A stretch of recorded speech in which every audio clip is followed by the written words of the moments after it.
नमस्कार दोस्तों, जैसे कि हम इम्यूनिटी या प्रतिरोधकता क्षमता बढ़ाने के लिए एंटीऑक्सीडेंट का उपयोग करते हैं और घर पर तरह तरह के उपाय करते रहते हैं जिससे कि हम कम से कम बीमार हों। ठीक उसी प्रकार पौधे भी कम से कम बीमार हो, स्वस्थ रहें, निरोगी रहें और हमें भरपूर उत्पादन दें। इसके लिए हमें कुछ उपाय करने पड़ते हैं और इसी के लिए हम फर्टिलाइज़र का उपयोग करते हैं और इसके लिए मुख्यतः हम पोटासिक फर्टिलाइज़र का उपयोग करते हैं। पौधे की वृद्धि और विकास के लिए पोटास बहुत आवश्यक है। पोटास फसलों को मौसम की प्रतिकूलता यानी विपरीत कंडीशन जैसे कि सूखा हो जाना, ओला पाला, कीट बीमारी अधिक हो जाने, ऐसी बहुत सी गतिविधियों से पौधों को स्वस्थ रखता है। पोटास फसलों की समुचित वृद्धि करके फसलों को उखड़ने से बचाता है। पोटास के प्रयोग से तना मजबूत होता है और विपरीत कंडीशन में पौधा गिरने से बच जाता है। सामान्यतः ऐसा देखा गया है कि जिस भी फसल को या जिस भी पौधे को पोटास की कमी नहीं पाई जाती है, अपेक्षाकृत उसमें कम पानी की आवश्यकता होती है।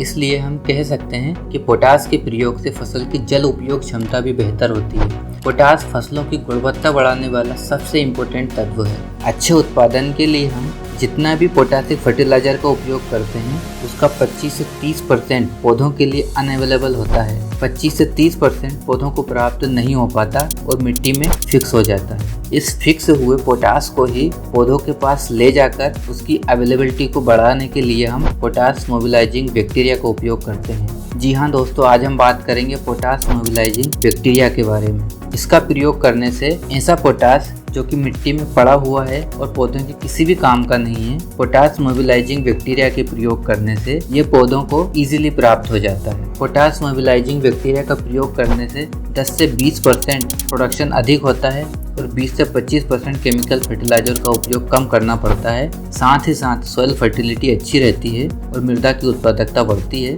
और फसल उत्पादन अच्छा होता है। पोटास मोबिलाइजिंग बैक्टीरिया अनुपलब्ध पोटास को मोबिलाइज करता है, यानी एक स्थान से दूसरे स्थान तक ले जाता है, उसे कन्वर्ट करता है, उसके फार्म को बदल देता है और उस फार्म में बदलता है जिससे कि पौधे उसे आसानी से प्राप्त कर सकें और हमें कम से कम पोटासिक फर्टिलाइजर देने की आवश्यकता पड़ती है।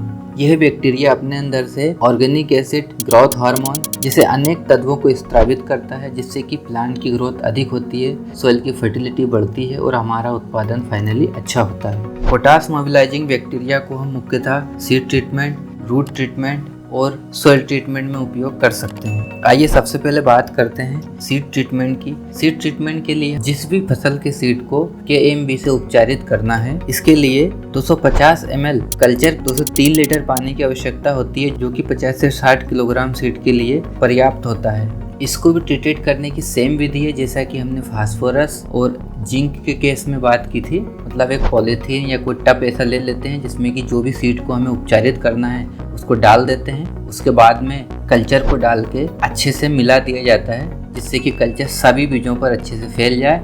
फिर उपचारित बीज को छाया में सुखा लेते हैं और जल्द से जल्द इसकी बुवाई कर देते हैं। आइए बात करते हैं जड़ ट्रीटमेंट की, यानी जड़ उपचार की। जड़ उपचार में हमें 3 से 4 लीटर पानी और 250 ml कल्चर की आवश्यकता होती है। जैसा कि हमने पहले भी वीडियोस में बात करी है कि रूट ट्रीटमेंट मेनली हम उन फसलों का करते हैं जिनकी पौध रोपाई की जाती है, जैसे कि धान, टमाटर, मिर्ची, बैंगन, गोभी या कहीं की वेजिटेबल क्रॉप के लिए। इसके लिए पौधों की जड़ों को लगभग आधे घंटे तक तैयार किए गए कल्चर में डुबोकर रखते हैं और तुरंत ही उनकी रोपाई खेत में कर दी जाती है। और अंत में बात करते हैं सॉइल ट्रीटमेंट की, यानी मृदा उपचार की। मृदा उपचार के लिए भी 300 से 400 ml कल्चर की आवश्यकता होती है, जो कि लगभग 1 एकड़ के लिए पर्याप्त होता है। इस 300 से 400 ml कल्चर को 100 किलोग्राम सोइल हो, सैंड, बालू या FYM किसी भी एक में मिक्स करके अंतिम जुताई के समय या बुवाई के 24 घंटे पहले पूरा खेत में छिड़क देते हैं। पोटास मोबिलाइजिंग बैक्टीरिया को उपयोग करने से पहले हमें कुछ सावधानियां रखनी चाहिए,